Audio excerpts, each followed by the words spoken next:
Hey, welcome. I'm Lola. And if you're watching this, it means you dropped course in my comment, which means you're curious about social media marketing and you want to actually understand it properly. So, I'm going to give you that. This is not going to be complicated. I'm not going to throw jargon at you and leave you more confused than when you started. We're just going to have a conversation. I'm going to walk you through everything you need to know as a beginner, what this world actually is, how it works, how to start, and how not to make the mistakes that most people made when they're just getting into it. Grab something to drink, get comfortable, let's get into it. So let's start at the very beginning. What is social media management? Because I think there's a very common misconception about what this actually is, and I want to clear it up once and for all. When most people hear social media management, they picture someone sitting on their phone all day, scrolling Instagram, and calling it work. And honestly, I used to let people think that because explaining the real thing is it takes so much time. But the real thing is, social media management is essentially running the entire online presence of a brand. It's the strategy behind what gets posted, the research behind who you're talking to, the creativity behind how you say it, the writing, the design, the filming, the editing, the scheduling, the engagement with the audience, the reporting on what's working and what isn't, and then doing it all over again the next month. It's one of those jobs and one of those skills that looks completely effortless from the outside, because when it's done well, you don't see the work. You just see a brand that feels consistent and clear and alive online. And that feeling, the consistency and clarity that you see, doesn't happen by accident. Someone actually built that. Someone thought about it and made a decision about it every single day. Every single thing you see on that page was somebody's decision. That is what social media management is. It is intentional and strategic, and it's a lot more than just posting. Okay, so when people say social media, they immediately think Instagram, maybe TikTok, and maybe LinkedIn if you're feeling professional. But social media is actually a much bigger world than that. And understanding the full landscape is important because your audience might not be where you think they are. So, let's break it down. First, you have your social networks. These are your Instagram, Facebook, and LinkedIn.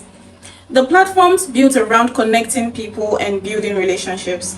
This is where most brands default to, and it makes sense because they are the most visible. Second, you have your video platforms. YouTube and TikTok are the big ones here. Long form and short form. These are where people go specifically to watch content, which means the attention is already there.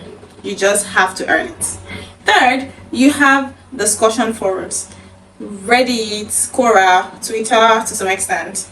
These are the places where people are literally typing out their questions, their frustration and opinion, and asking for help or starting conversations.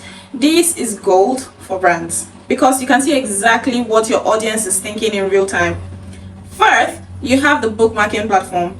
Like Pinterest is the biggest one. People go there to save ideas, find inspirations, plan purchases. If you're in fashion, food, home and lifestyle, weddings, Pinterest should be on your radar.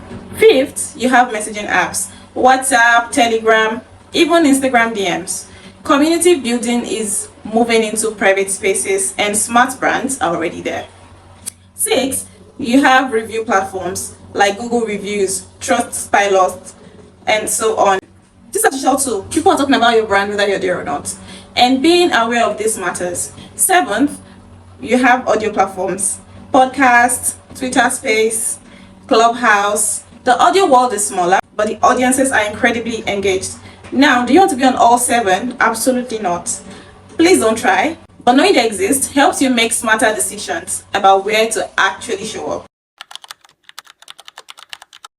Okay, this one is one of my favorites because once I understood this, everything about how I approached content changed completely. Not all content does the same job. And if you don't know what job your content is supposed to be doing, you're basically just wasting your time, which is a very stressful way to live. So there are 4 types of content, and every single thing you post should fall into one of these categories. The first type is educational content. This is content that teaches your audience something useful. A tip, a tutorial, an explanation, a breakdown. It builds trust and positions you as someone who knows what they're talking about. The second type is entertaining content. This is content that makes people laugh, feel something, or just stop scrolling because it caught their attention. It doesn't have to be comedy, it just has to be engaging. This is the content that gets shared. The third type is inspirational content. This is content that makes your audience feel something, maybe a story, a result, or a transformation. A quote that actually means something. It makes people believe that something is possible for them. And fourth is promotional content. This is where you actually tell people what you sell, your offer, your product, your service. You ask directly. Now, here is where most people go wrong. They either post only promotional content, buy this, buy my product, and things like that, and they wonder why nobody's engaging. Or they only post educational and entertaining content and never actually tell anyone they have something to sell. So people love their page and have no idea that they have an offer. The magic is in the mix. A healthy content strategy has all 4 showing up regularly. And figuring out the right balance for your specific brand is what strategy actually means. So keep this in mind when you're building your content strategy. This one is so important, and I really want you to pay attention here, because this is where most people go wrong before they even start. There are 5 steps to social media marketing, and most people start at step 4, which is why it feels like nothing is working. Step 1 is defining your goals. What is your social media actually supposed to do for your business? Is it brand awareness? Do you need leads? Is it sales? Do you want to build a community? Is it all of the above? You need to know all of this before you do anything else, because your goals determine your strategy. Without clear goals, you're just creating content in the dark. Step 2 is researching your audience. Who are you talking to? Where do they hang out online? What do they care about? What problems are they trying to solve? What kind of content do they actually engage with? This research shapes everything: your tone, your content type, your platform choice, your posting times, everything. Step 3 is building your strategy. Now that you know your goals and your audience, you can make decisions. What platforms make sense? What content pillars could you build around? How often will you post? What does your brand voice sound and look like? This is where the brand comes together. Step 4 is creating and publishing your content. This is the part most people start with: the filming, the designing, and the writing and posting. And yeah, this is important, but you can see why doing this without step 1, 2, and 3 is basically just swinging it. And step 5 is analyzing and adjusting. You look at what is working, what is getting engagement, what is driving traffic, what is converting, and you use that information to make your next content smarter than the last. If you do not have any content that is getting a lot of engagement because you're just starting, just look at the reach of your content, look at the watch time, and look at the likes. This is a circle, not a one-time thing, and brands that understand this are the ones that grow consistently. Okay, so we talked about researching your audience in the 5 steps, but I want to go deeper here because I think this is the step people rush through the most, and it costs them so much time later. Finding your target audience is not just deciding that your audience is between 25 and 40 who like lifestyle content. That is too broad. That tells you almost nothing useful. Finding your target audience means getting specific enough that when you create a piece of content, you can picture one specific person watching it and think, this is exactly for me. So how do you actually find them? Start with your offer. What problem does your product or service solve? Who has this problem? Get specific. Not just business owners. You say small business owners in the first 2 years who are overwhelmed by showing up online and don't have a big budget. You see how much more useful that is than just small business owners. Then you go and search where those people already are. What pages do they follow? What hashtags do they use? What questions are they asking and in the comment sections? go and milk this. Spend time actually reading comments on pages in your space. You would learn more from that than any course. Then look at your existing audience if you have one. Who is already engaging with you? Who has already bought from you? What do they have in common? Your best customers are a map to finding more people like them. And finally, talk to people. I know it sounds simple, but having real conversations with your ideal client, even just a few people, will tell you more about how to market to them than any amount of research.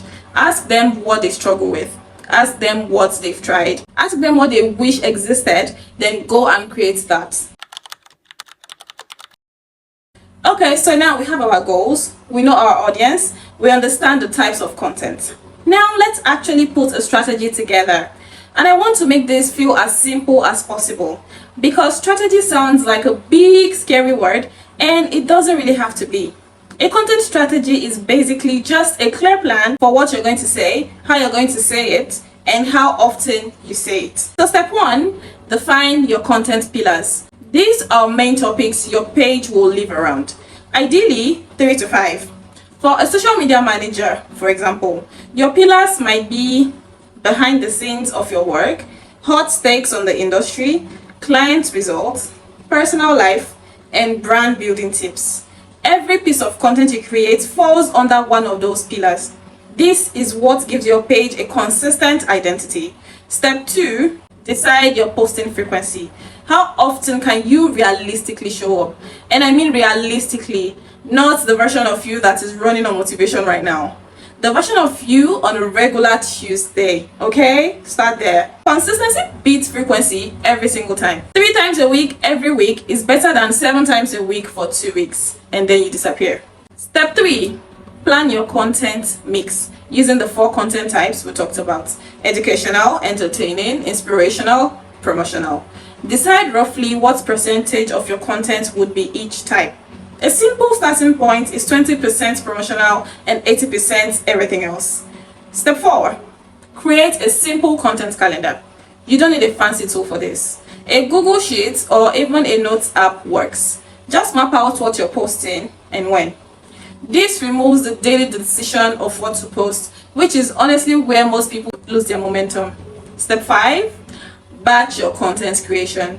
Instead of creating content every single day, set aside 1 or 2 days a month to create everything at once. Film everything, design everything, write everything, schedule everything, and then you're done for the month.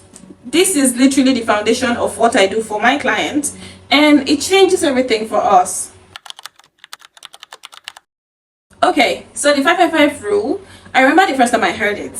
I was early in my career and someone said it like it was the most important thing I'd ever learned. And I was nodding like I completely understood, even though I did not. So now that I know it, let me explain it. The 555 rule is a daily engagement framework. The idea is simple. Every day, you post 5 pieces of your own original content. You meaningfully engage with 5 other accounts in your space, and then you respond or interact with 5 of your own followers. The whole point is to keep you from just broadcasting into the void, because a lot of brands post and then they close the app and then they wonder why the algorithm isn't pushing their content and why their engagement is low. Social media rewards interaction. The more you engage with others, the more the platform sees you as an active participant, and the more it shows your content to people. Now, the 555 rule is a guideline and not a gospel. You don't have to do exactly 5 of each every single day, but the principle behind it is solid. Show up, engage genuinely, and build community, and the growth will definitely follow. What is really saying is, don't just stop at people. Talk to them, talk with them, have a conversation. That's the whole thing. So, there is social media marketing or social media management, and then there is digital marketing. I'm going to go briefly into digital marketing here because now a lot of social media managers, are pivoting or moving into this. So there are 7 types of digital marketing. Okay, this is a bit of a bigger picture conversation because social media is actually just one piece of a much larger puzzle called digital marketing. And understanding the full picture, even if you just focus on one piece, makes you smarter about how everything connects. So there are 7 main types of digital marketing. The first one is social media marketing, which is what this whole video is about. Using social platforms to build your brand, grow your audience, and drive sales. The second is search engine optimization, also known as SEO. This is the practice of making your content, your website, your YouTube videos, your blogs show up when people search for things on Google. It's a long game, but the results are powerful because people are already looking for what you offer. The third is email marketing, building a list of people who have given you permission to land directly in their inbox. So this one doesn't have anything to do with the algorithm or fighting for attention. You have a direct line to your audience. This is one of the most underrated tools for small businesses. The fourth one is content marketing, blogs, podcasts, YouTube channels, long form content that provide value and build trust over time. Social media content is a type of content marketing, but this goes beyond just posting on Instagram. The fifth is paid per click advertising, running paid ads on Google, Instagram, Facebook, TikTok. You pay for visibility rather than just earning it organically. When done well, it can accelerate growth significantly. The sixth is influencer marketing, partnering with people who already have the attention of your ideal audience and having them talk about your brand. These can be big influencers or micro influencers. Sometimes the smaller ones even convert better. And the seventh is affiliate marketing, where other people promote your product and earn a commission on every single sale they generate.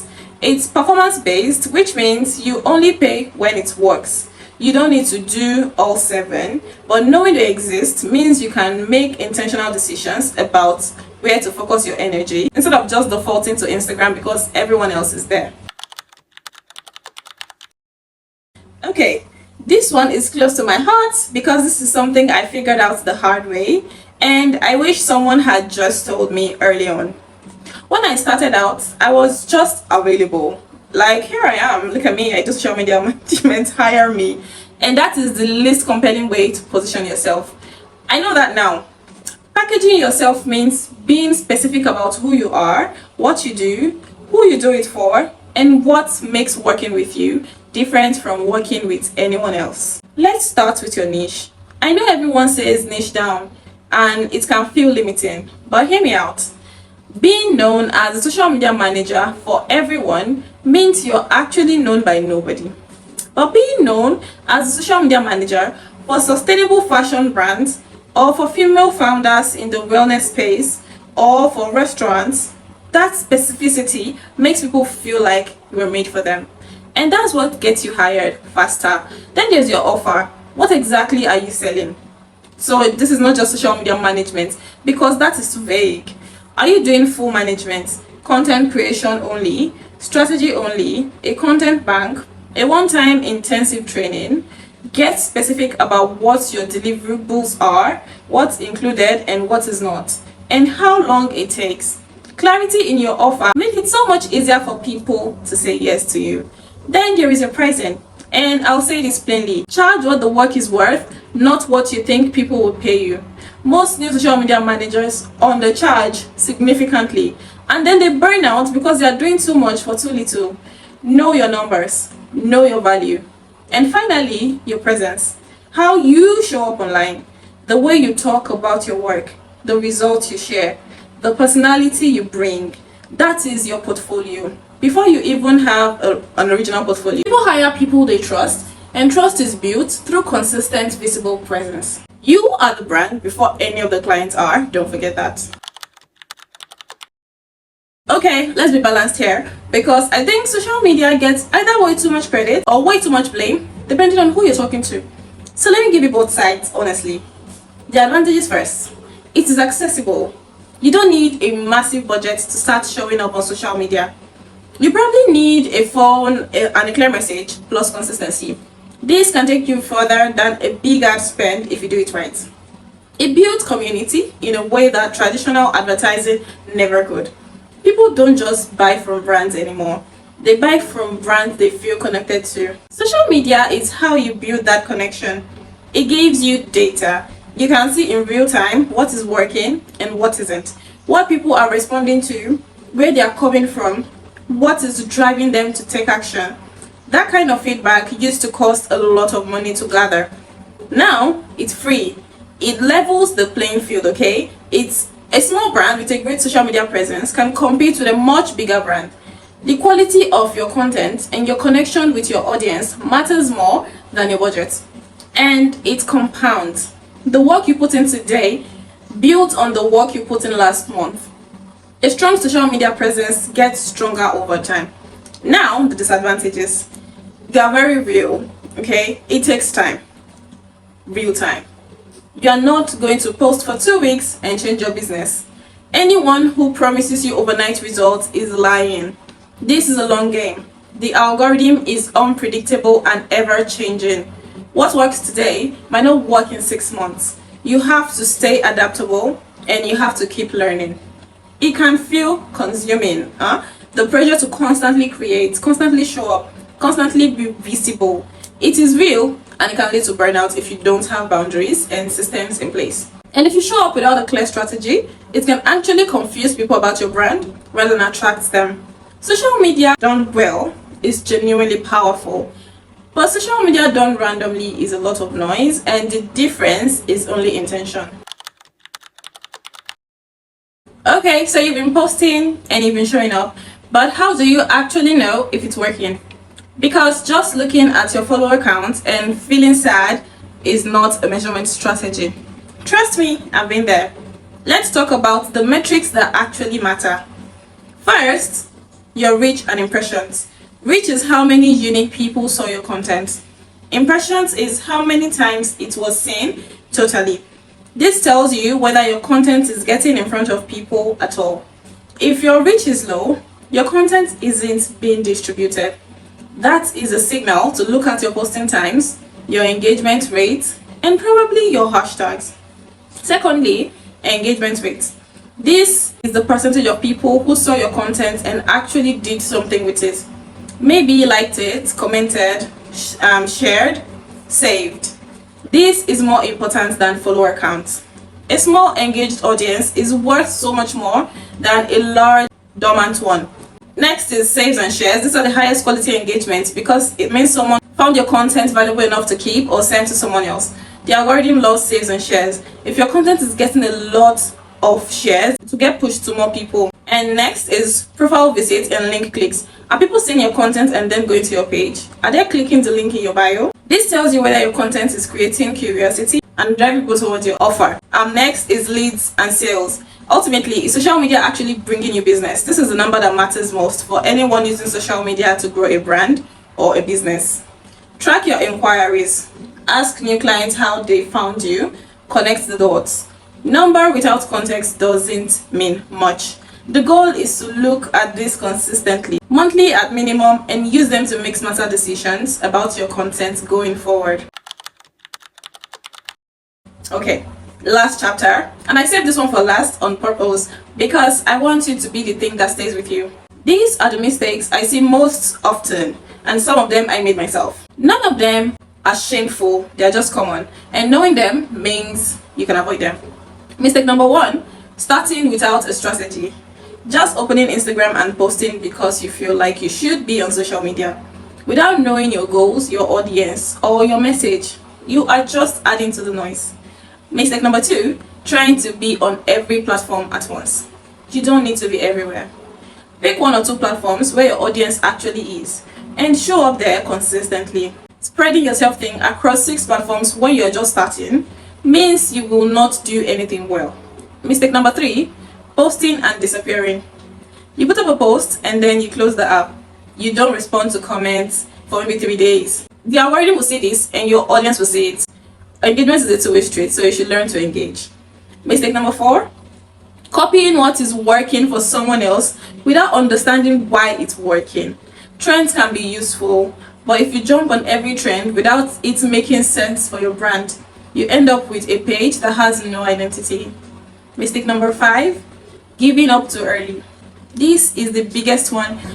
Most people quit right before the momentum was about to kick in. I am guilty of this one. Social media growth is not linear. There will be slow months and there will be posts that flop, and it's completely normal. The people who win are the ones who keep going anyways. And mistake number 6, doing it all alone without any kind of system or support. Whether that's a content calendar, a content bank, a manager, or strategy session. Doing this completely by yourself with no structure is the fastest way to burn out. You don't have to have it all figured out from the beginning, but you do have to be intentional and you do have to keep going. So keep going.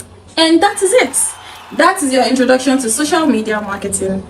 We covered what social media management actually is, the types of platforms, the types of content, the steps to building a strategy, how to find your audience, how to package yourself, how to measure your results, and the mistakes to avoid on the way. If you made it to the end of this video, I genuinely appreciate you. It means you're serious about this, and that matters a lot. If you're someone who wants to get into social media management, I hope this gave you a solid foundation to start from. Thank you for watching. I'm Lola Days. Go and build something great.